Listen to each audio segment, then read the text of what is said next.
Okay, I'm very excited to be here and to be covering this topic. It is very timely. Yesterday, I went to the Asian Art Museum where there was a conference on China's move to green energy put on by Amory Lovins of the Rocky Mountain Institute, who is a very leading player in the green energy field. And he's been working on that since 80s or 90s. And he's proven that it's cheaper to do green energy than to do regular energy. And he proved that way back in the 90s by looking at wholly integrated systems. So like if you build a building, and we're going to talk about buildings and cities, if you build a building, the first thing you do, of course, you look at your stakeholders. Who are the people who are going to use the building? What do they need? The second thing everybody needs is insulation. If you don't build insulation first, then you're going to waste a lot of money building extra heating and cooling, right? So insulation is next. Then natural lighting. If you can get lighting from outdoors, from the sun, well, use it. Right? And then your alternative energy sources like natural heat from the earth, right? 15 feet down is 15 degrees cooler than it is on the surface, so you can use that difference in actually helping to manage the heating and cooling in your building. And then HVAC, heating, air conditioning, ventilation, and cooling, maybe in a different order. But anyway, you do that last, because only after you've done these other things do you know how much energy you really need. And if you build too much HVAC, it's going to cost you a lot of extra money. So net, if you do it in that order, it's going to be cheaper to build your building. It's going to use less energy. It's going to be more comfortable. And net, you got a really good bottom line. Of course, you always have to tailor it to the people that are in the building. So now the term smart city has been very explored in China for a long time. And they have a number of smart cities from quite a ways back. IBM joined them in helping to design smarter cities in 2011, but they've been working on it before then. Right now they have 193 projects, actually last year, cities, experimental cities to test out the green city concept and to make it work. So I've been working on this for a long time, but back in the early 2000s, I worked on a project. A Green Energy Council went to China, to Suzhou and Shanghai, to talk about a city called Suzhou. And Suzhou had an industrial park that was designed by Chinese and Singaporeans together as a joint project. And this turned out to be a really powerful concept, because, as I will talk about later, when you're doing things only domestically, you're going to have internal conflicts. They're going to interfere with your end goal, because local interests are going to have their own goals. But if you build it as an international project where you got two countries working together, that kind of tempers the selfish perspectives of some of the players. So Suzhou was built, they started thinking about it in the 1990s, right after the United Nations, or the ISO, International Standards Organization, developed the standards for green energy and smart buildings. So they built those standards, and they built it according to those standards. And I've done a lot of work in standards. And essentially, the results of that, by 2003, you can see what happened when they built that city, thinking holistically. So they were looking for jobs, they were looking for green buildings, they were looking for business to build, and international relations, and all of that together All those charts show that they came out ahead, right, by 2003. Okay, yeah. Okay, so these are currently, again, it's 2011, so it's 5 years ago, I guess, right? They had all these cities planned, the Chinese national government, and they have a lot more now. Now, one of the things that we have experienced over the years, of course, is that they make mistakes and they have to learn from their mistakes. And that's the whole point of, trying out these things. Another thing, even if you try to apply standards, people don't agree on what the standards mean. They don't agree on how to apply them. And often the standards don't apply to your local area because you have some special circumstances in the environment of your local city. So they have to adapt the standards. Now, I have a lot of experience with standards. I was the first editor of the Unicode standard. We created a standard to enable computers with one operating system to do every language in the world. And that meant that we had to have characters and fonts and things all working together on one operating system. And it was never been done before, but it was an international effort. And in the process, we learned how people see the world differently, experience the world differently. And when they try to develop a standard, they have a lot of disagreements. And I remember one that stood out to me was that some people, even in the Japanese Standards Organization, believed that a character in Japanese, a kanji, was different from a character, a hanzi, in Chinese. In fact, the Japanese didn't have a writing system a long time ago. They adopted Chinese characters to represent Japanese language. And the characters actually had the same meaning, but they used different fonts, and so they look slightly different. So we had to sort that one out, right? And of course, homonyms and synonyms on things vary from language to language, so we have to work those out. But that doesn't have anything to do with the characters.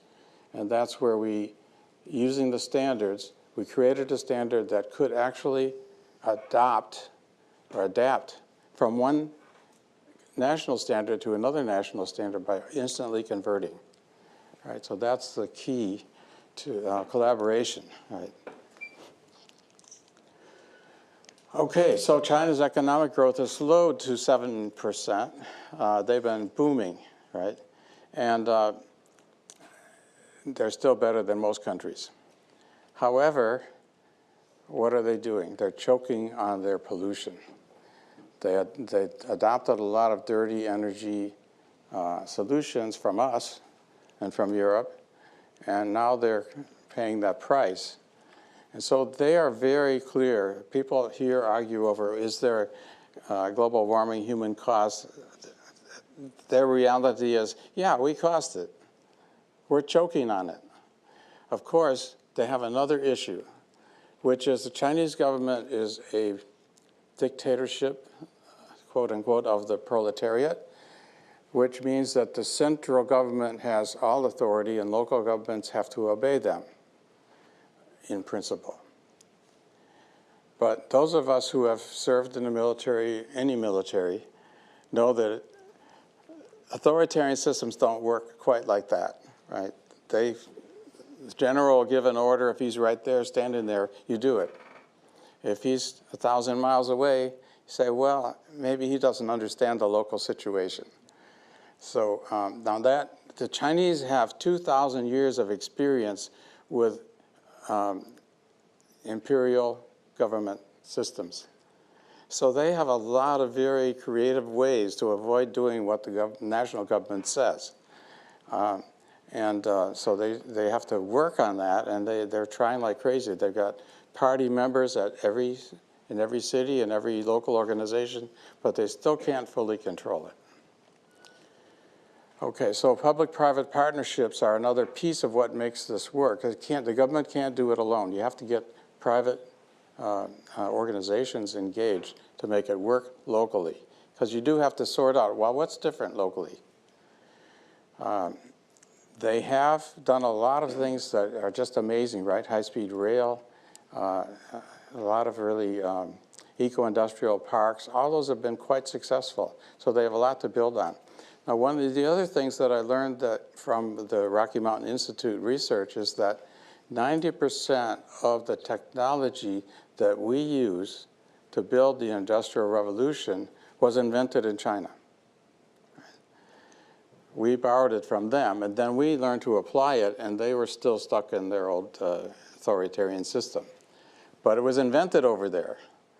So now they're trying to bring it back and to learn how to apply it. And learning how to apply it is not strictly top-down. You do have to have standards, right? But you have to find ways to get everybody engaged and committed to sharing the common goal. And that's what they're working on. And it's become more real for them because of pollution. People are suffering from pollution. Okay, next. Okay, so these are, I've just gone through here on this slide a number of ways that there are conflicts between the central government and the local government and between different local governments and other organizations locally.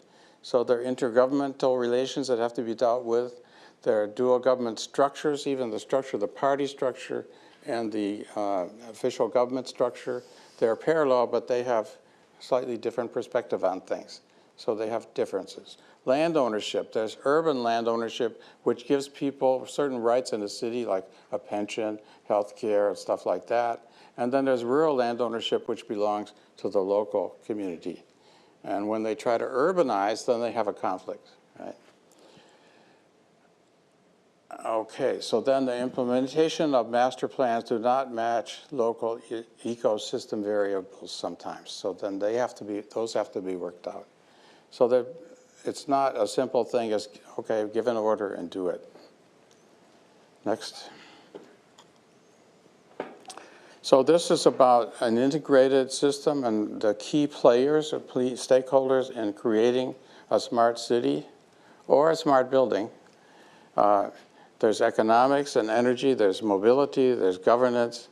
The city has to be smart, and San Francisco has adopted a system, and San Jose also, where they're gathering the data about all the components of how the city works and making that available to entrepreneurs to come. There was a program 2 weeks ago called Startup in Residence in San Francisco, where they had companies come in and figure out how to create solutions for the problems of the city and to create more jobs, more affordable housing, and even dealing with the homeless. One of the things I learned is, you know how they dealt with the homeless problem before this company came in with a solution?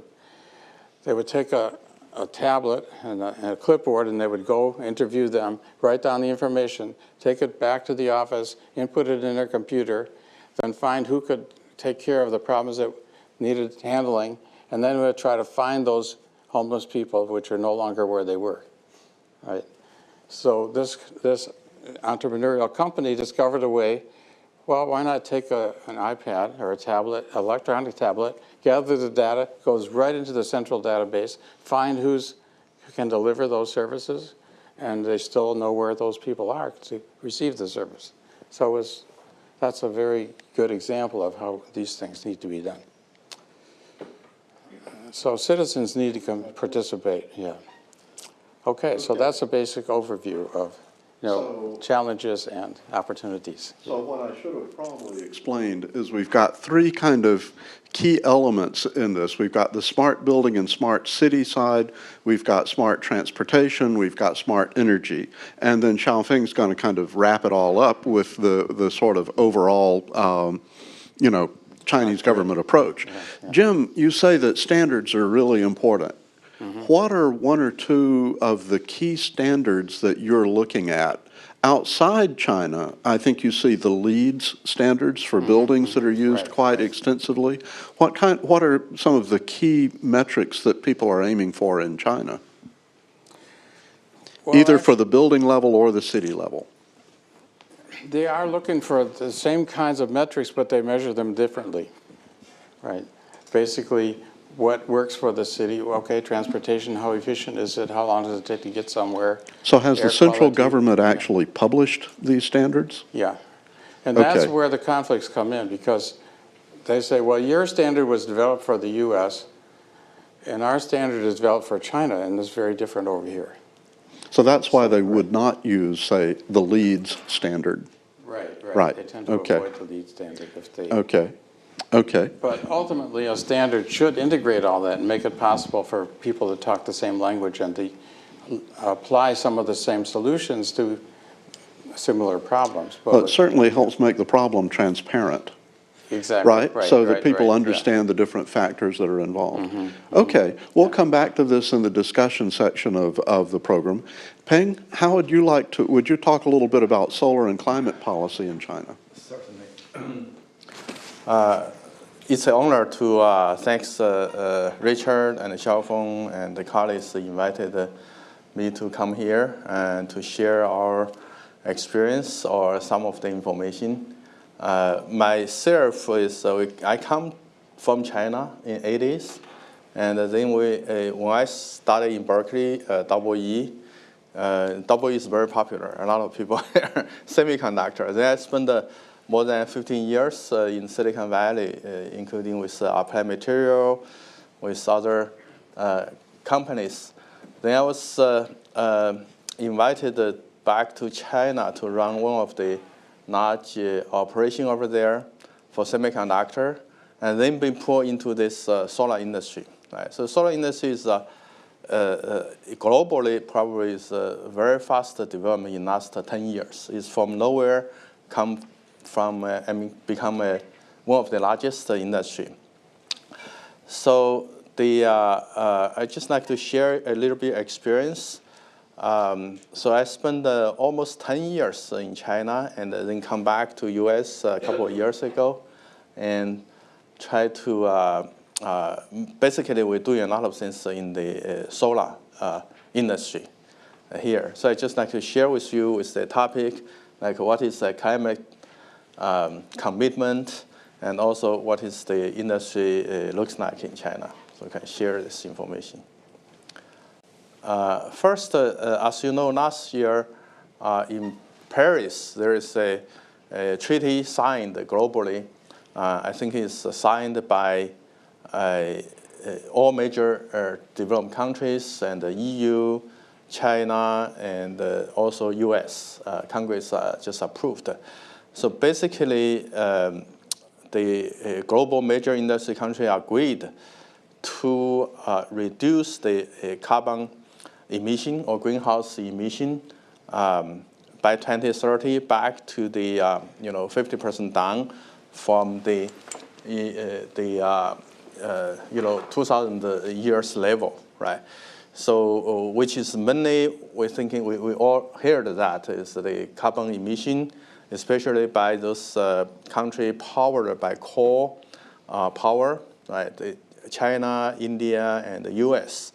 Was a major countries contributing that emission.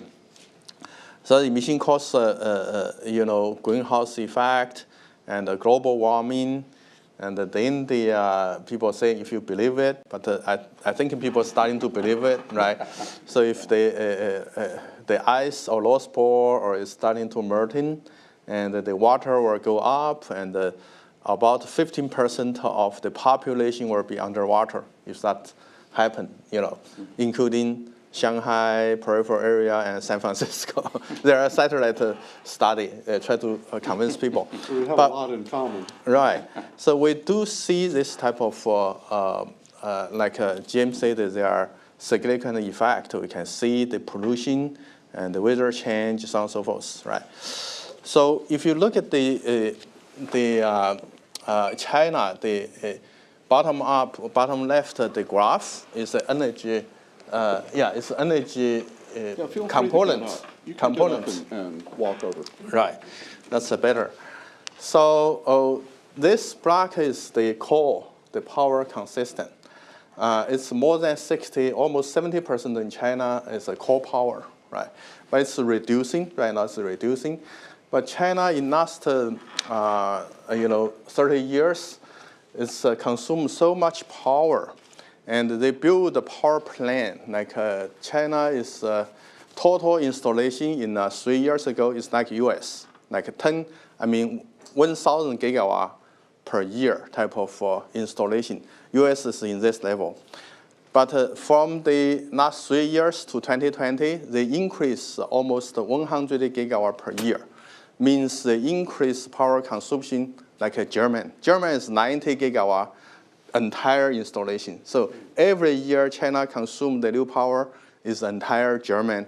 So every year adding a German into this one. So it's a significant consumption. And original is powered by coal, right? I think in 2009, our goal, our vice president here, he visiting China, tried to bring the proposal to Chinese government. I was in the meeting, he proposed to, we should start in this solar program, right? Try to reduce this coal and so on and so forth. The major thing is solar, they calculated that they can reach because technology, semiconductor technology, progress, they can reach the level of our currently coal power generation. They call it grid parity, right? So basically, solar generating power will be equivalent to the coal power or even lower than today's level. So which is with the cost, which is possible. So the German government first published two laws, and in the early 2000s, right? So they launched this government FIT program. The idea is once this solar power become large scale, build a supply chain, the cost will drop down. Then will become competitive with current energy. So for the last 10 or 15 years, this policy is very successful. And Germany stopped because that consumed a lot of government finance, right? But right now, for US and China become largest solar market globally, okay? And then right now, still early stage in solar industry. For example, the green dot, this yellow is a solar in China, still very small. And even right now, they are largest market. Every year install about, in last year is almost 20 gigawatt, means 200 billion renminbi type of, it's about a year, it's about a semiconductor total global size industry. Just come from nowhere in 5 years is a very significant industry. However, it's only taking like 2% right now, the overall power market. So according to the roadmap, this solar and wind power in next, by 2030, in China will reach more than 50%, okay? So the coal will become the minority power generation. That's happening in China, right? And US also, US just before this gas happening, gas power happening, the US coal is also more than 50%. But right now, they're replaced by gas power very quickly, right? But next phase is the solar and the wind. The solar in US is 16 gigawatt last year, and China is 20 gigawatt. So both are the largest, maybe consist of 60% of global market, just these two countries in solar installation-wise, okay? So it's very significant and also very big commitment between two government and also private industry, okay? And just give you example, this created a lot of opportunity and economic effect. GCL today is one of the world's largest green energy company. So the total combined under GCL group, we have 6 listed companies in Hong Kong and China. And then 3 of them is solar energy. We have wind, solar, and other stuff. Combined, the market cap is more than 15 billion US dollars, right? And all this has come from, just last 15 years they built this private industry. And there are tons, or more than 10 companies in China is private industry built through this solar, development. Okay, next one. This is for the next through 2020, the global installation, right? Basically, just like I said, China, US, Japan, India, UK, rest of world. It's all the major players. This is China, right? This is US. And then you can see India is also coming. UK actually have a very significant program. But the rest of world is also combined together. It's a very significant installation. So it's a global effort to install solar, and then by 2030 or maybe by 2050, solar will become one of the major source of power. Different countries will reach like 25 to 50%. The solar will be the supply of power. Today, still like 2 or 3%. Even all of you heard the solar, right? So it's still faster growing industry, and also they have significant impact both in the climate and also in economic. Okay, so next one. This just showing because we talk about, I was asked to talk about status of China. So if you look at the solar industry supply chain, basically, if from upstream you have polysilicon, right? Polysilicon is, silicon is the most rich components on the earth. The Silicon Valley is here, right? So solar basically use the not so high purity. Give you example, semiconductor use the 10 to the minus 12, 11 to 12, the purity of solar of the silicon. Solar can use 10 to the minus 6 or minus 7. It's enough. However, they use a lot of quantity, significant volume of quantity of this one. And GCL right now is globally largest polysilicon, solar-grade polysilicon producer. And 10 years ago, it's none. China is 0, right? Actually, US MMC or this company is largest one. But today, they all shift into China. Just to be clear, GW is gigawatts, but what I guess, but what's GT? Ton. Giga? Yeah, yeah. Okay. Metric ton should be. Yeah. But this is GCL in the polysilicon is the largest, almost taking China's entire market share is about 50% in the upstream. Then once you have polysilicon, this is like semiconductor technology, right? So you put the polysilicon, make it ingot, then they cut the wafer. This is a polysilicon wafer, right? They cut it, and GCL is taking almost 30% of global market share. Last year, we have 14.5 gigawatt, and this is another Chinese company. You know, almost the top 5 is Chinese company cutting wafers. This has come from nowhere. Also, in last 10 years, they built a significant industry here, China taking 80% of market share globally in the upstream right now. And then you've taken this wafer, you build a solar cell. Solar cell is use very simple semiconductor technology, make it diode on the on the silicon wafer. But the difference is we need a cost, very low cost, very fast throughput of the machine. They can build this one in the large volume, large quantity, and then also in the manufacture, basically in this 4 is manufacture sector.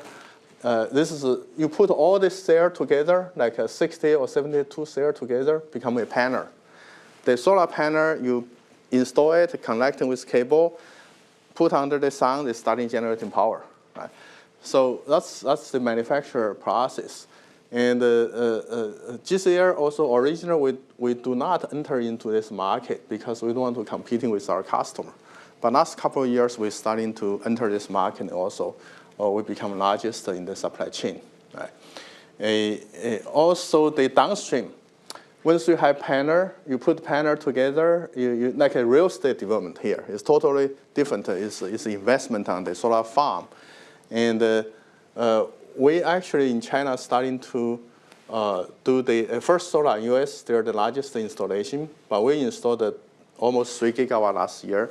This year probably we're the global one of the largest one. We installed almost 4 gigawatt this year. 4 gigawatt means maybe 40 billion renminbi worth of project. It's like like 5 or 6 billion US dollars. So it's significant. And SunPower or First Solar, so top 5 companies. This part, China taking almost 34% of global market share. So that's just a glance of the industry, how they distribute it. And US right now is second largest installation market. Okay. However, the supply chain almost move out of US, but also because this is no margin business, not like a semiconductor. This is high volume, cost effective. They need competing with the conventional power, right? So the cost is very sensitive. And that's why they moved to Asia right now. Mainly it's in China, and right now Vietnam, Malaysia, those areas starting to pick up. And India is the next one with very big activity. Okay. Also give you some flavor is this is radiation map. In China, basically, the solar, this is a square meter per kilowatt hour sunshine. Basically, it's the sunshine density in China. Each country have this type of radiation map. For example, in west part of China, Tibet, and also this is a desert area. Their sunshine is very, very high. So here is like Arizona or those area, right? It's like 2,000 hours above. However, China's population is two-thirds of people live in the coast area. So you need transportation. If you build a solar field, initially China built a lot of solar fields here. They need to transfer. Transportation of the power is very expensive and also very consumption. Then the second phase they starting build, they call the DG, distributed generation, just on the rooftop or large commercial rooftop near the residential area. So that's activities happening. Okay, next one. Okay, so different countries have different policy how to stimulating this subsidy. Basically, government initially gave some subsidy, but the subsidy is not forever. It's starting from Germany. The purpose, they're thinking the theory is through some subsidy, 5 years to 10 years, then the volume come up, the supply chain costs coming down, then the solar become self-starting industry. They can competing with conventional power. So that's the each government adapted. I think there are two types of major different of subsidy. One is called the feed-in tariff, means you collect it into the grid, and the government give you per kilowatt hour. They give you how much rebate, right, or award, and that's majorly starting from Germany, and then China adapted a similar program. U.S. doing differently. U.S. doing the ITC, called the investment tax credit. Means for large corporation, you can use your tax credit, future tax, and invest into the solar. You can get in tax discount. So right now, all the major U.S. companies have paid a lot of tax, like a Google or Wells Fargo Bank, and also the large finance institute. They participated. This through investing on the solar project, then they return their tax each year, hundreds of million tax returned. This is a big market. A lot of law firms, accounting firms, dedicated to do this one. I think in San Francisco area is one of the concentration. Tons of law firms and accounting firms. Each year is a multi-billion-dollar business just doing this tax return stuff, right, for the solar. But the purpose for U.S., China, or Germany, or is try to enlarge the industry. Okay.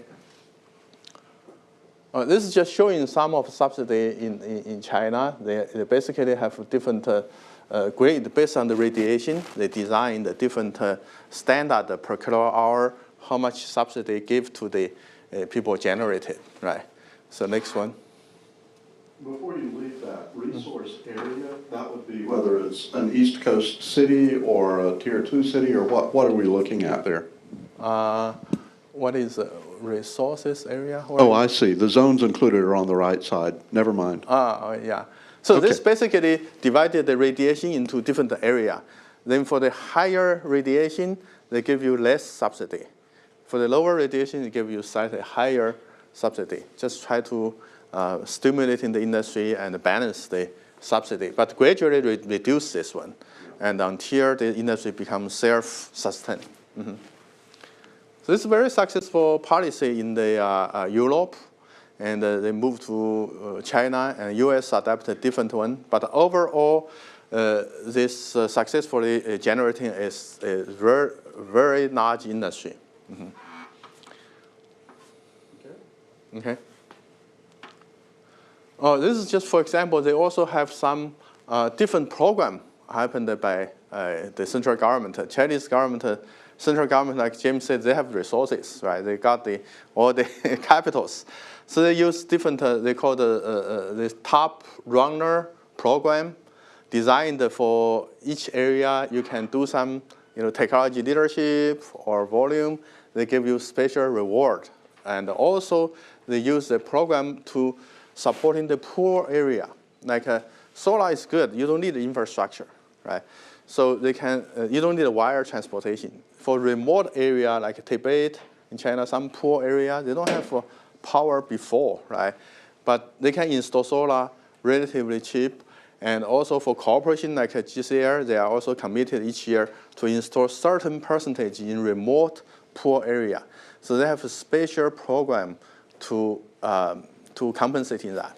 So that's also a significant program. That's helped a lot of poor area, your rooftop or just sunshine starting generating power and also generating economy. Okay, so thanks. Thank you very much. Peng, I have a question for you. In other places, the large established power companies have not necessarily been that friendly toward moving to renewable energy because they have a huge installed base. So if 70% of power production in China is coal-powered, most of those are state-owned enterprises, right? So are they motivated to start to adopt solar, or is it a new set of competitors? I think this is a good question, but it's solved by each country relatively easy, right? In U.S., I just first say for U.S. put each state, they have a standard, like a PG&E. California have a standard. By 2020, 30% of the power have to be generated by nuclear, wind, or solar. They have government forces standard in U.S. So if you don't generate in this one, they have a penalty, right? So the PG&E have to buy green powers. China is more easier because central government, okay, just do it. you do this, you're getting reward. If you don't do this, you're getting penalty. Right. So for the power plant in China, actually, like GCL also original private, we're a private industry. Initially they generating a coal power plant. But right now, the new energy sector is much larger than coal power. It just grow much faster and also become more profitable. And U.S. also published a law, say that the carbon emission by, I think, 2019 or 2018 will become pollution. So once they publish this law, nobody will investment on the coal power anymore because the power plant, the return period is 20 years or 30 years. But if 10 years after, become pollution, there are penalty come in, so your investment may be not guaranteed. Right? Yeah. So they stop the investment. China even go more extreme, like in Olympic game time or in the certain international conference, G20, right? They shut down all the power plant for a week. Or they sometimes they smash because some people, they're taking, the parents, right? They don't have, they're just taking some of the smash the industry or they're generating their own stuff. So right now they have to smash those factory and dump it, and then to force them convert it to green energy. So they take a lot of administrative measure to do that. Okay, thank you very much. Macy, why don't I suggest that, like Peng, you stand up and go over and talk by the big board. Thank you. Okay. Thanks, Peng. And Macy, if you'll talk to us about smart transportation in China. I will, but comments about the scale and portion of what's going on over there. Ironically, I was on a webinar by invitation to the White House's Race to Zero with China. Have any of you heard about that? So it's trying to get our transportation systems, our transit systems over to zero emissions, and it's us against China. And as I was listening to this hour-long thing, I was really laughing because we had a transit system on the line that wanted to object to the 200 bus minimum. They're an 85 bus fleet, and they wanted to be able to sign up and be in the race. And they were given that permission by the FTA, but they're an 85 bus fleet that wants to be zero emission by 2018, which is beautiful. It's laudatory. In fact, we have that order. By contrast, the city of Shenzhen alone has 3,500 buses running on electricity already, and another 3,500 on order, so that by next year there'll be 100% electric fleet. By contrast, the total transit market in the U.S., buses built and sold every year, total, diesel, CNG, electric, is 4,500. In China, one bus manufacturer builds 50,000 buses a year. BYD, the company that I'm fortunate enough to be associated with, builds 10,000 electric buses a year for the Chinese and European market. In the United States, our little fledgling division is struggling to build 200 buses this year because that's a pretty big portion of the U.S. market when you're only selling 4,500 buses. So I think what China is doing for the world is laudatory, and they really need to be complimented and get a lot more credit than I think they necessarily get. They literally are leading us, the rest of the world, out of this prison of petroleum and carbon-based fuels and dependence on, sending our kids, our young men and women, our husbands and wives and sons and daughters to foreign wars over petroleum. And when the solution, which, by the way, everyone calls new energy, has been around for a couple billion years. It's old energy that we're figuring out how to use finally. The sun is there, it's abundant, it's there for everybody, and you can't have a war over it. You can't raid some other country and say, we're going to throw up a blanket over you and bribe you until you give us what we want and block your sun. It's there, it's for all of us, and it's free. We just need to learn how to harness it. So, credit to you guys for the solar panel production that you guys are doing. Our company is also a solar producer, panel producer. So the race to zero between America and China is going to be kind of comical because the winner in 2025 is going to be China saying, well, we got 1.2 million buses running on electricity, and we're going to say, well, we got 40,000. And that's 10 years worth of production, So, but anyway, so I wanted, and I will get over to Oh, I'm sorry. No, that's fine. So the significance of promoting smart transportation. I'll let you do it. No, that's fine. Either way, I'm sorry. I should have cued you. Actually, I'm blocking the screen. Let me stand over here. Is this better? Everyone see the screen? So now you guys are going to look at my derriere. What we gain with smart transportation is a reduction in traffic congestion, a reduction in traffic pollution.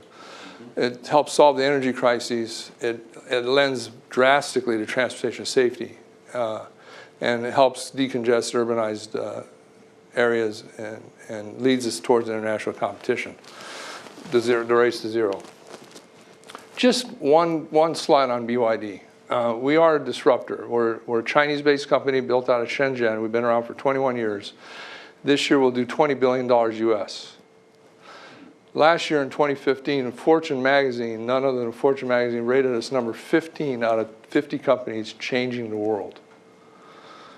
We have 21 divisions that include solar production, batteries, electric vehicles. That's all we only build electric vehicles. We don't build diesel. We're in most Dell computers. The batteries are in Dell computers. We build a Microsoft Surface for Microsoft.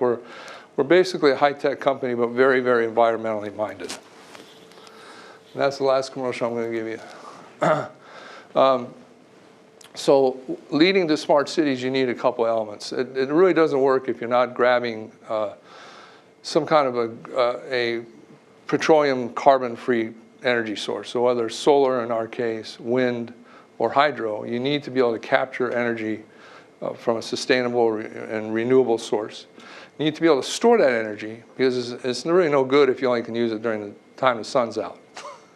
So, because we like to have lights in our houses at night, and we like to be able to drive our cars at night and all this other stuff. So you need to be able to store that energy, and then you need to be able to convert the vehicles and transportation modes and our homes and other appliances to run on those things. So that's what we kind of call our 3 green dreams. So be able to capture renewable energy, store it so you have it 24 hours a day, and then ultimately our biggest offenders are vehicles.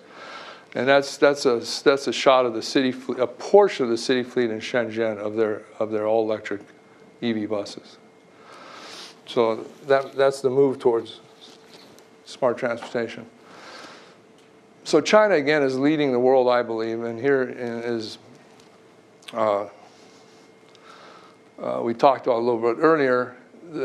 This is just one installation that's feeding both a factory and powering back, selling back to the China national grid. Again, it happens to be in Shenzhen, but the move, look at that field in the bottom right. I mean, the move towards old new energy is stunning in China, and again, they don't get the credit they deserve, I don't think. So you need to be able to grab it, and you need to be able to store it. And it's a pretty simple concept, you know, just containers full of batteries, and those aren't even complicated containers. They're basically shipping containers that you load up with batteries and some battery management system. Makes the power available 24 hours a day. Before you go further on that, those are actually deployed. That's not just a figure of how it might look. No. Those are deployed around the world right now, including right here in California. I hate to bring up a competing institution. They're really not. You guys are number one. But UC San Diego, UC San Diego has a huge installation of those batteries. They have a hydrogen fuel cell that produces electricity for them and stores it in those battery storage containers. We got them installed in Qatar. We got them installed around the U.S. and Duke Energy. And one of the big windmill companies, Invenergy, is making a huge move towards battery storage so that they can capture the wind energy that's burned off when they're not, when the grid doesn't need it and they have no demand for it. The windmills are turning, wear and tear is occurring, but the energy is being burnt off. So they've started installing those all over the U.S. now at their wind farms to capture the energy and store it, be able to use it 24 hours a day as needed. So they're very real. The other real thing that's happening, and this is going to what's leading us towards smarter technology, we got electric buses. Electric forklifts have been around for a while, but the electric forklifts that are currently on the market have about a 2 to 4 hour life cycle before needing to be either recharged or have batteries packages, you know, traded off. So if you want to do it that way, for every forklift you have to have twice as many batteries. So you have these rooms with just pallet racks of batteries that are always being charged, so that when the forklift runs out of energy in 4 hours, you run out and swap the battery pack and put it back in the warehouse. Our forklifts run 2 days on a single charge, so that you only need one forklift 24 hours a day. And that's the revolutionary thing there. So it makes it more adaptable to more industries, and that's what we got to do. We got to be able to get in there and replace.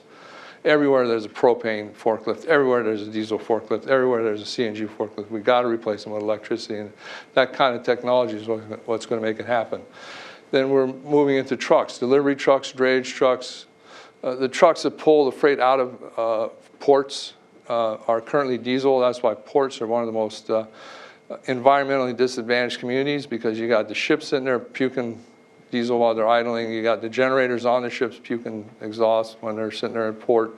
Then you got all this port equipment, forklifts, trucks, container handlers are all using diesel fuel. So if you look at California's, if you go to the California Air Resources Board website and look at disadvantaged communities in terms of environmental disadvantage, you'll see ports are all bright red.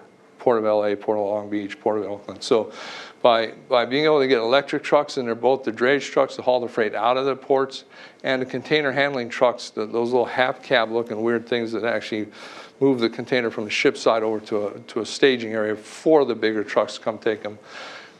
Delivery trucks, the big forklifts that pick the containers and all that. We need to move all that towards electrification. And then of course vehicles. Again, you talk about world leadership. It happens to be BYD. I don't want this to be an advertisement for BYD. I'm here to talk to you about sustainability and smart tech. But it just so happens that the largest EV manufacturer in the world right now is BYD. We're outselling Tesla, we're outselling General Motors, we're outselling Toyota, and we're outselling Nissan. Last year we sold 62,000 EV vehicles worldwide. This year through June, we'd sold that many already. So we're on our pace to sell 150, 200,000 electric vehicles worldwide. now the articles that are starting to appear in Fortune and Forbes and Bloomberg and Wall Street Journal are kind of fun because it's now General Motors. Their articles are about, will General Motors ever catch up with BYD? Yeah. And it's kind of funny because 4 years ago it was who's BYD and why are they trying to mess with General Motors? And by the way, Warren Buffett, Berkshire Hathaway is 10% owner of our company, so that helped validate what we were working towards. So now you get into smart vehicles. And of course you can talk about, you know, smart cars are being fun, they're being interactive, you can sleep, you can play games, you can chat with your kids or whoever's in the car. But the most important thing about automated vehicles is safety. And what we're working with right now is developing the communication skills for these vehicles so they can talk fast enough. And our chairman, who is a very green-minded individual, he started this company 21 years ago with the thing of coming up with a green technology battery that was recyclable, that was not flammable, that could last 40 years and then be taken apart and all the elements could be recycled safely without harming the earth. And that's what we have. We're the only battery that has that. And from there, we've built up, everything we do is kind of safety and environmentally minded. Right now, what we're trying to move towards is this 10 millisecond communication time, because it's all about safety. And what he's done is he's done this massive survey, and I didn't have the time to gather the data for you. I'm going to give you a couple anecdotal things I remember about it. But about 90% of deaths that happen on the freeways worldwide can be avoided if you had a faster reaction time. It's, you know, the guy that's stopping in front of you and you're slamming on your brakes and you can't get, you know, and all that because you didn't anticipate and he didn't anticipate and all that. If you can take the human factor out of that, you can save 90% of the lives that are lost every year. And that's all he talks about when he's talking about automated vehicles. It's not how cool it is or you get to nap or you get to talk to your kids. Or it's the fact that we can save lives. And you save lives because in a mechanical vehicle, in the drive system with a human being driving it, the reaction time is 200 milliseconds. You only have 3 chances to correct in that time.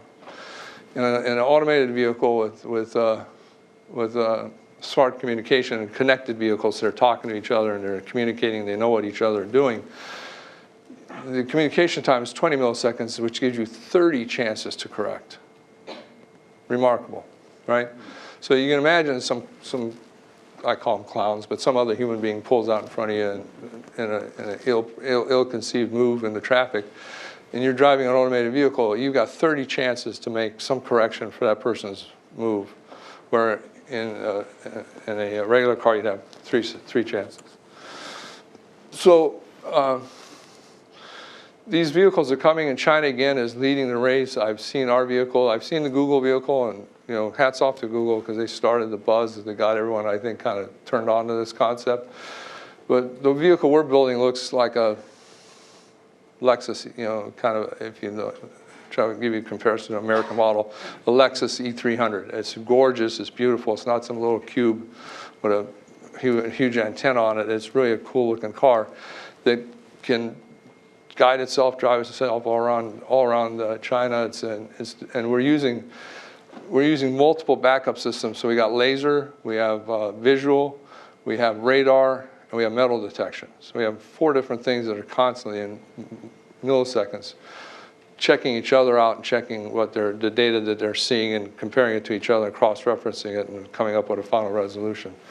So there's multiple redundancies in the systems. And we really believe that by 2018 we'll have, well, not just us, but companies will be really putting on the road vehicles that are truly connected, that truly are smart, that can truly talk to each other, and that we can start this kind of this move. And what I'm not clear on is how we get past the hump of where there's more of them than us, so that we really start becoming safe. Because that first 10%, 20%, 30% is going to be interesting because they're automated cars and there's humans driving and they're trying to interact with each other, and there's got to be a critical mass where I think where you got to get to 55, 60% of vehicles are communicating and connected before you really start seeing the benefits of it all. But between 2018 and 2020, I think you'll see a huge, massive move that direction. And it'll be on multiple cars. Tesla will have their version, BMW will have their version, Mercedes will have their version, we'll have our version. Everyone's working on it. But that connectivity and that smart vehicle concept, I think we'll see a massive reduction in accidents. Obviously, electric vehicles, you're going to cut pollution to begin with, but congestion relief is where we really, because these cars are capable. You're not going to get the outlier that wants to do 60 miles an hour while everyone else is trying to do 70. So everything backs up behind the person doing 60, and then you start getting the lane changing and all the erratic behavior that comes from the frustration of this outlier that's holding up traffic. What you're going to do is have cars that know how to keep pace with each other at exactly the right distance, at exactly the right speed, and without the outlier that's disrupting that effort. And that's going to lead to much more cars moving much more effectively and smoothly on our existing freeways, so we don't have to keep spending money double-decking and tripling lanes and quadrupling and widening. And I don't know about Northern California, but where I live in Southern California, by the time they conceive of the project, fund it, and spend 5 years building it, we've already exceeded the capacity they were trying to relieve when they thought about the project 10 years ago. So spending resources doing that kind of work versus being able to use what we already have more effectively, I think, is where this is all leading. And that's it. Macy, thank you very much. So is China trying to develop the road side of smart transportation in order to accommodate these vehicles? What about charging stations in China? Charging stations are everywhere, and even for the transit buses, they've got them so strategically located that they can take a bus that's got a 200-mile range and literally run it 24 hours a day just by being able to quick charge it on breaks, lunch break, dinner, that kind of stuff. They're so far ahead of us, it's almost shameful. But thank God that they're doing what they're doing, because it's forcing the rest of the world to respond. So how come we don't hear about it more? It's kind of embarrassing, right? So. Yeah, okay. All right. Xiaofeng, so the grid is obviously a key part of this, especially with things like solar. You really have to make major changes to the grid in order to accommodate it. If you would give your slides, and feel free to talk by over there where Macy talked from, and manipulate your slides, or come over here and I'll move your slides for you, however you want to do it. Yeah, I think in here is okay. So you block your views. No, it's fine. Okay. Yeah, good afternoon. I'm Xiaofeng Zhang, Marketing Director in Harvard Industrial, also Executive Vice President, U.S.-China Green Energy.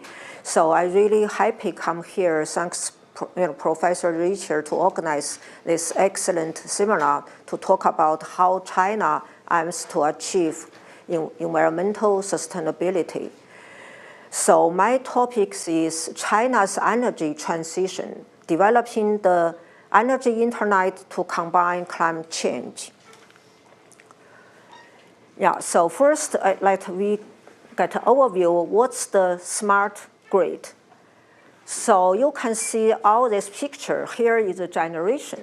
Dr. Fang talked about renewable energy, and all the thing is generation.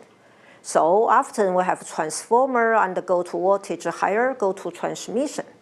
And we have substation and get other transformers, we go to the distribution area. Distribution is voltage level 50 kV below. So all the things we talk about today is happen most in the distribution area. You look electric car. So BYD need EV charging, need electricity. They need to plug in the distribution grid. All the solar power, wind generation, and so on, they need in the distribution grid.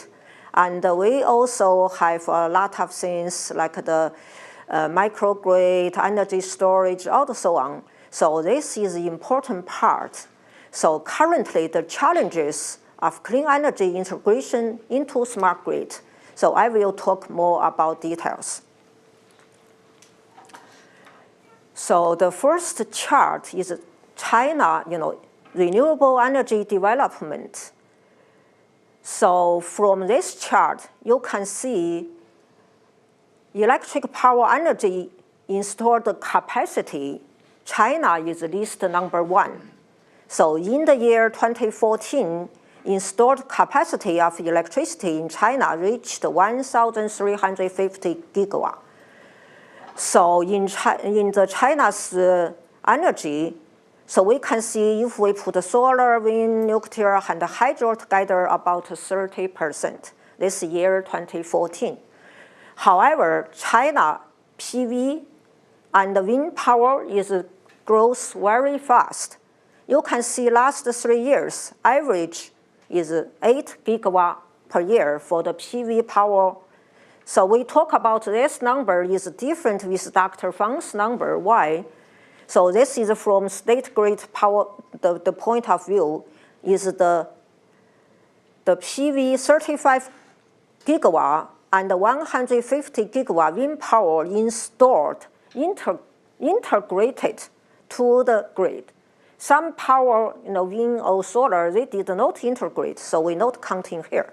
So 2015, this is the number for the renewable in China, so 24% renewable electricity. So penetration has been more than 30% in some regions. So this penetration is a challenge for the electric power grid. So the goal of China energy transition is to build a clean, low carbon, safe, efficient, and sustainable modern energy system by year 2050. So in year 2050, China's goal is renewable energy reach 64.5%. So we have a long way to go.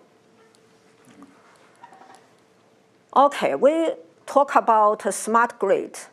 So China grid operator, for their point of view, what's in here? They say 3 structural problems like the 3 mountains. Is a lot of challenges. So they need to bear 3 mountains when operating the power system.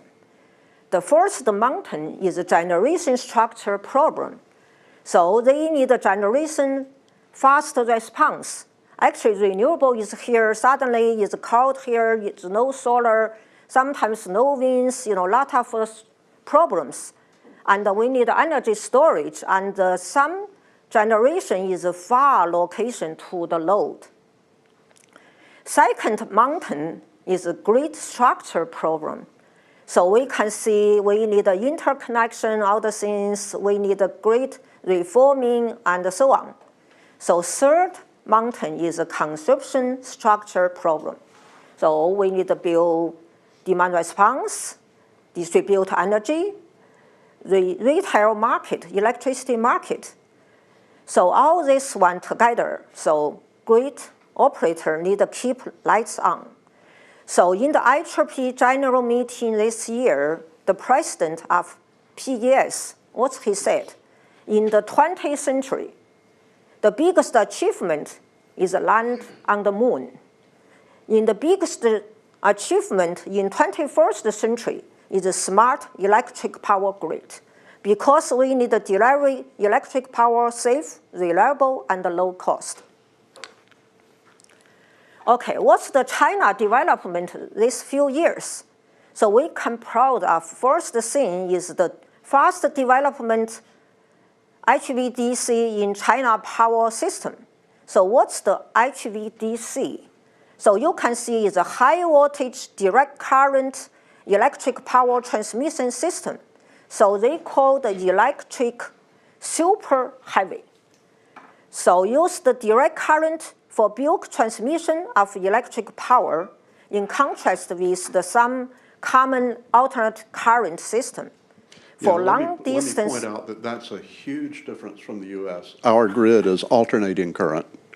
And with DC transmission lines, you can save at least 15 or 20% more, achieve more efficiency. Yeah, so for the long distance transmission, HVDC systems are less expensive and suffer the low electric power losses. From this chapter, we can see the lines.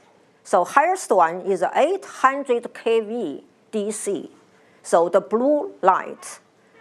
The red color is 400 to 500 kV direct current transmission line. In China, by 2015, so 27 HVDC projects were in operation. So most of this, so 7 HVDC terminals in the East China, and 8 of them in the Southern China, because this is a load center, is most consumption electricity. So they deliver electricity for the southwest of China that have a hydropower plant and have a 3-gauge power plant. So they use the direct current transmission line to deliver the electricity long distance to the load center. So additionally, talk about solar development. In the west region, we have a lot of solar farms. So on the wind generations, we use the high voltage direct current transmission, delivery from the west to east.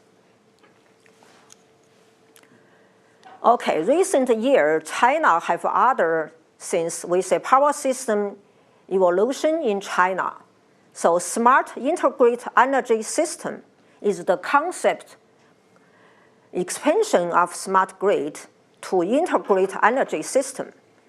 Some people call this is a new generation of energy system or energy internet. So it's a new evolution trend of traditional power system. In this year, China National Energy Board issued a guideline on promoting the developing energy internet. They said internet plus smart energy. So this is the new word. So how can we explain what this one is? So I believe here can count 3 layers of the development. So this picture, you can see the physical energy system. So they have energy generation, transmission, distribution, consumption. So all the things we talk about, electric car, energy storage, energy efficiency, demand side management is in here. So you see here is the electric car, right? They need the electricity, and how can they generate all the things together? So second layer is the Internet of Things for energy. So we need the information management system, smart meter, and energy management system, big data, and so on. So third layer is the financial system. So China starts energy trading, electricity market, retail market this year. In spring 2016, China opened 2 electric power trading centers. One is in Beijing, one is the southern China, and also established several retail markets. So this is the newest development in China. They call the energy internet. So finally, we talk about investment forecast in the next 5 years. So in China, each 5 years have a national plan. So next 5 years in China, electric power system investment, so they for distribution grid, investment not less 20,000 RMB equal $299 billion US dollar. Average investment per year is 50.7 billion US dollar from the 2016 to 2020. So we want modern smart grid, so we need investment this much money. So we can see this chart. So green color is the whole investment in the electric grid. You can see past 5 years, all the money invested is in the high voltage transmission line, direct current transmission lines. So red color is investment in generation. So this is all the in generation. So for the next 5 years, so green still is the whole investment for electric power, but between that, the blue color is for the distribution grid. So it means next 5 years, China investment in electric power, so most will go to the distribution grid. So as the summary, we can say China's smart grid development or expansion, expansion, maybe we say energy internet will provide a solution for clean energy integration into the grid. Also will deliver safe, reliable, low-cost electric power and achieve environmental sustainability. Yeah. So the last one is a little to introduce my company. My company is the US company for the manufacturing for the electric power equipment. So major equipment is transformer, distribution transformer, and the intelligent voltage regulator. So you see all the electric power, we have a real lot of hardwares and plus Internet things plus finance. So we can get all the world become more smart, integrated energy system. Okay, thank you. Xiaofeng, have a seat. Guess what? We don't have any time for Q&A. Oh, I'm sorry. I'm sorry to say, but we've reached the end of the class time. I have one real quick question before we go offline. We can talk a little bit over refreshments. Tell us about the U.S.-China Green Energy Council. Who is a member? What do you do? How did you get started? Okay, so for the U.S.-China Green Energy actually started in the 2008. That time the U.S. government, got clean energy bills.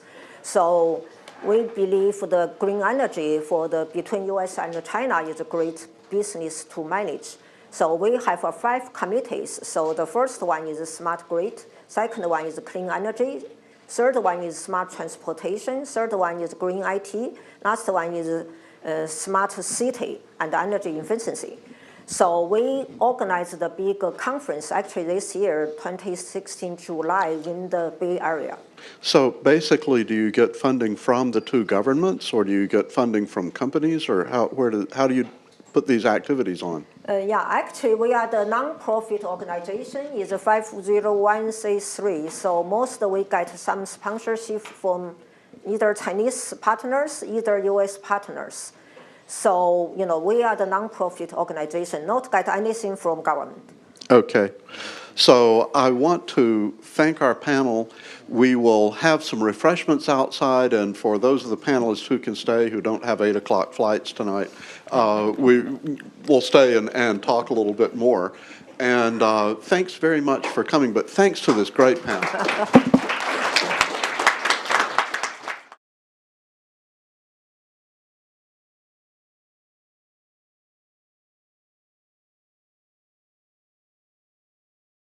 Different. So we had to sort that one out, right? And of course, homonyms and synonyms on things vary from language to language, so we have to work those out. But that doesn't have anything to do with the characters.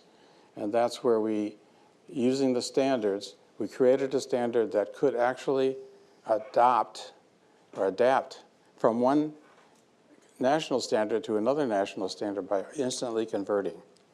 Right, so that's the key to collaboration. Right. Okay, so China's economic growth has slowed to 7%. They've been booming, right? And they're still better than most countries. However, what are they doing? They're choking on their pollution. They adopted a lot of dirty energy solutions from us and from Europe, and now they're paying that price. And so they are very clear. People here argue over, is there global warming human cause? Their reality is, yeah, we caused it. We're choking on it. Of course, they have another issue, which is the Chinese government is a dictatorship, quote unquote, of the proletariat, which means that the central government has all authority and local governments have to obey them, in principle. But those of us who have served in the military, any military, know that authoritarian systems don't work quite like that, right? The general will give an order. If he's right there, standing there, you do it. If he's 1,000 miles away, you say, well, maybe he doesn't understand the local situation. So now the Chinese have 2,000 years of experience with imperial government systems. So they have a lot of very creative ways to avoid doing what the national government says. So they have to work on that, and they're trying like crazy. They've got party members in every city and every local organization, but they still can't fully control it. Okay, so public net, you got a really good bottom line. Of course, you always have to tailor it to the people that are in the building. So now the term smart city has been very explored in China for a long time. And they have a number of smart cities from quite a ways back. IBM joined them in helping to design smarter cities in 2011, but they've been working on it before then. Right now they have 193 projects, actually last year, cities, experimental cities to test out the green city concept and to make it work. So I've been working on this for a long time, but back in the early 2000s, I worked on a project. Green Energy Council went to China, to Suzhou and Shanghai, to talk about a city called Suzhou. And Suzhou had an industrial park that was designed by Chinese and Singaporeans together as a joint project. And this turned out to be a really powerful concept, because, as I will talk about later, when you're doing things only domestically, you're going to have internal conflicts. They're going to interfere with your end goal, because local interests are going to have their own goals. But if you build it as an international project where you got two countries working together, that kind of tempers the selfish perspectives of some of the players. So Suzhou was built, they started thinking about it in the 1990s, right after the United Nations, or the ISO, International Standards Organization, developed the standards for green energy and smart buildings. So they built those standards, and they built it according to those standards. And I've done a lot of work in standards. And essentially, the results of that, by 2003, you can see what happened. Private partnerships are another piece of what makes this work. The government can't do it alone. You have to get private organizations engaged to make it work locally. Because you do have to sort out, well, what's different locally?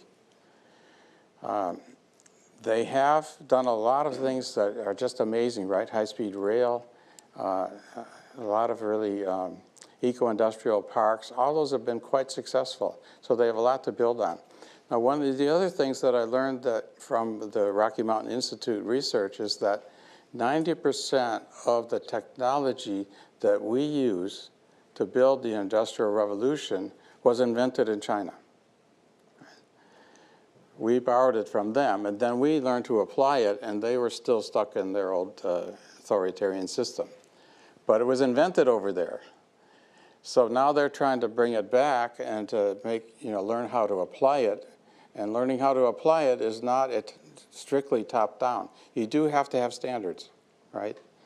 But you have to find ways to get everybody engaged and committed to sharing the common goal.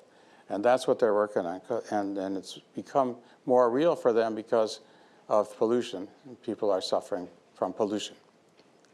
Okay, next.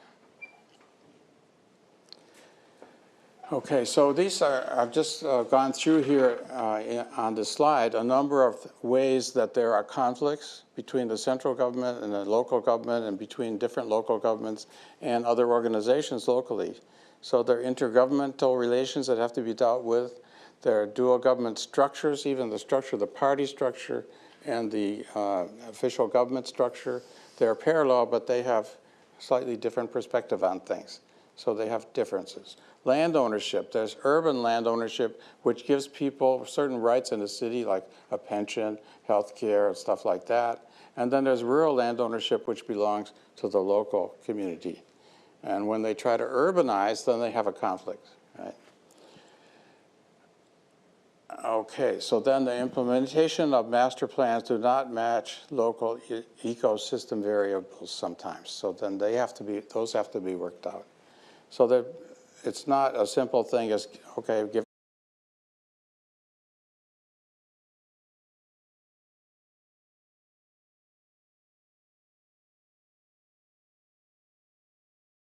Okay, I'm very excited to be here and to be covering this topic. It is very timely. Yesterday, I went to the Asian Art Museum where there was a conference on China's move to green energy put on by Amory Lovins of the Rocky Mountain Institute, who was a very leading player in the green energy field. And he's been working on that since 80s or 90s. And he's proven that it's cheaper to do green energy than to do regular energy. And he proved that way back in the 90s by looking at wholly integrated systems. So like if you build a building, and we're going to talk about buildings and cities, if you build a building, the first thing you do, of course, you look at your stakeholders. Who are the people who are going to use the building? What do they need? The second thing everybody needs is insulation. If you don't build insulation first, then you're going to waste a lot of money building extra heating and cooling, right? So insulation is next. Then natural lighting. If you can get lighting from outdoors, from the sun, well, use it, right? And then your alternative energy sources like natural heat from the earth, right? 15 feet down is 15 degrees cooler than it is on the surface, so you can use that difference in actually helping to manage the heating and cooling in your building. And then HVAC, heating, air conditioning, ventilation, and cooling, maybe in a different order. But anyway, you do that last, because only after you've done these other things do you know how much energy you really need. And if you build too much HVAC, it's going to cost you a lot of extra money. So net, if you do it in that order, it's going to be cheaper to build your building. It's going to use less energy. It's going to be more comfortable.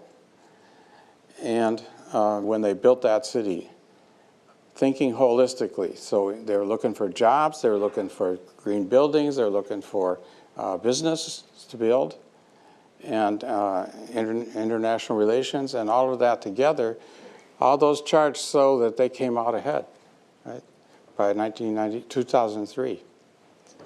Okay, yeah. Okay, so these are currently, again, it's 2011, so it's 5 years ago, I guess, right? They had all these cities planned, the Chinese national government, and they have a lot more now. Now, one of the things that we have experienced over the years, of course, is that they make mistakes, and they have to learn from their mistakes. And that's the whole point of, trying out these things. Another thing, even if you try to apply standards, people don't agree on what the standards mean. They don't agree on how to apply them. And often the standards don't apply to your local area because you have some special circumstances in the environment of your local city. So they have to adapt the standards. Now, I have a lot of experience with standards. I was the first editor of the Unicode standard. We created a standard to enable computers with one operating system to do every language in the world. And that meant that we had to have characters and fonts and things all working together on one operating system. And it was never been done before, but it was an international effort. And in the process, we learned how people see the world differently, experience the world differently. And when they try to develop a standard, they have a lot of disagreements.